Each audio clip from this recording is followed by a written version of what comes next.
Mm-hmm.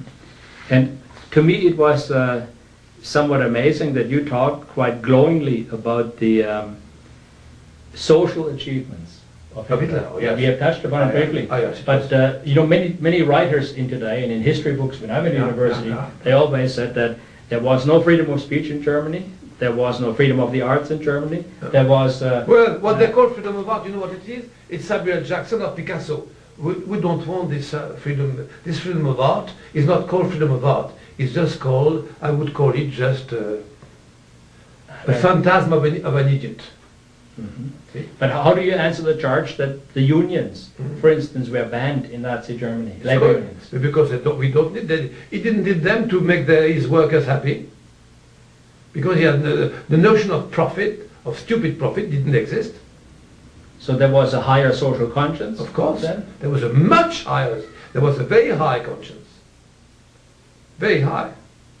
You see, Hitler, when he died, what had he? A house and a dog, that's all. Well, you should see the fortune of our politicians nowadays. You should see them. Mm-hmm. You'll be surprised. Now, you mentioned that Hitler gave back in one of your lectures that he gave to the Germans the dignity. Of course, he gave them dignity. You see, it's only, you've just only to look at the film of the period, see the young people there. You see dozens of young people there. You always see the beautiful faces, the beautiful regard, look, you see, of their eyes, their behavior, the way they go, you see, they hold themselves, the way they comport themselves. No, not comport themselves, the way they, la manière dont ils se tiennent, the way they look, the way they behave. They are not collapsed, they are not... Could it not be posed? Could it not be Nazi propaganda? No, it's obvious. Because you suffer back tens, you see them all. You should try to do people like that. You would have to select them, you know, and you couldn't find them. Couldn't find hundreds of youngs with this appearance nowadays. It would be impossible. So you see, it's not propaganda. Couldn't find them. So what is your solution then to these problems of the world? What do you propose that we could do for the world? Just tell the truth, because there is nothing else to do now. Because the system is so much advanced that the machine can't be stopped, and we all reach to a catastrophe in which the Jews themselves will be involved and their victims. So just tell the truth, that's all. Tell the truth. Try to do what you can. Now, in your experience, has this behavior of people whom you say, in inverted commas, are Jews, has that created anti-Semitism? Do you think it is creating anti-Semitism, like the intellectual terrorism? Of course. Anti-Semitism is entirely Jewish. They are entirely responsible. You see, for instance, I'll give you a small example. I knew 20 small jobs, 20 small shops when I was living near Paris. Happened a big, what do you call that? A big shopping center? Yes, a big shopping center. Everybody knew it was in the hand of the Jews. All the people around were ruined. They were all on the dole. How couldn't they be anti-Semitic? Ask me. Mm-hmm. And you say people like Dr. Forrison, for instance, who have suffered the intellectual censorship, terrorism, persecution. Yes. That's also they do that. They do it because they don't want the truth. Because the truth for them is killing. They can only lie on. They can live on lie, only on lie.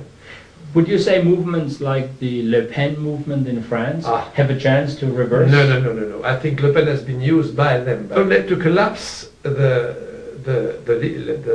liberal political class, in order, because they were forbidden, all those people, to ally, what do you say, to the s'allier avec Le Pen, to ally themselves with ally themselves with Le Pen. They were forbidden by the night breeze. It was in the newspapers. Everybody could see that. It's enormous, but everybody could see that. So they'd rather ruin their career and ruin their party rather than unite themselves with Le Pen. So of course they would have had the majority if they had been with Le Pen. No doubt about that. But the occult power absolutely wants to collapse the liberal class and to replace it by socialism, and of course later by communism. So Le Pen, he was only used for that, only for that. You also are a kind of a firm opponent of atomic energy and the atomic bomb. Of course. Why is that? Oh, it is much too long. We know the dangers. You see, like this there, it's a paper I've got a few days ago. which is published by a community, sort of a community, if you call it, which is specialist of the question. The dangers are so numerous, so incredible that you can't summarize them. You would need a book. You know, everything is dangerous. You know, the iod 131, which concentrates on thyroid, you know, and can give you cancer. Tellure 132, which touches your liver, and we give you a cancer of the liver. Ruthenium 106, it touches your blood and gives you a blood cancer. And the krypton 85 give you yes, it touches your lungs. You see, and all your body. Tritium, or I don't know what, how you pronounce those words in English, but it can give you also, it touches your genital glands.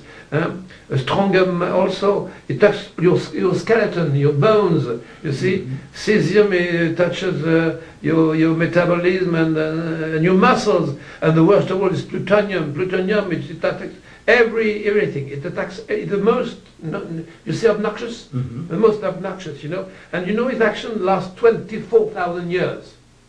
So, but what do you answer to those people who say we need it for industry and we need it for the lights? I say, follow Hitler, practice autarky, practice autarky, kick into the garbage can all the politicians we have now, and everything will be solved. That's all. That's quite simple, really. Yeah. Also, a kind of a deadly enemy of drugs. You know, drugs. Like hallucinogens. Of course, marijuana, we have LSD. nothing to say against that. Everybody knows that drugs kill people and makes them really rubbish. You know. Yeah, and why is it so prevalent today? Why? It's because the young people, first, two reasons that are very clear to understand. First of all, the food they eat, I mean the materialistic food, normal food, is totally deprived of essential elements like vitamins, like everything you want, which is absolutely necessary for the balance of human beings. Well, I talk about, for instance, of vitamin E, which you find in whole meat bread, in good brown bread, or in good vegetables, which are not made in package, but which grow in your garden.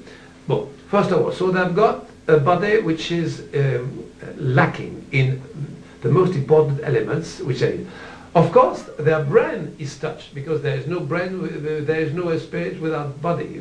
Well, if your brain is in a bad state, if your brain is not balanced, you've got bad ideas and you're entirely frustrated. If you are frustrated, you suffer.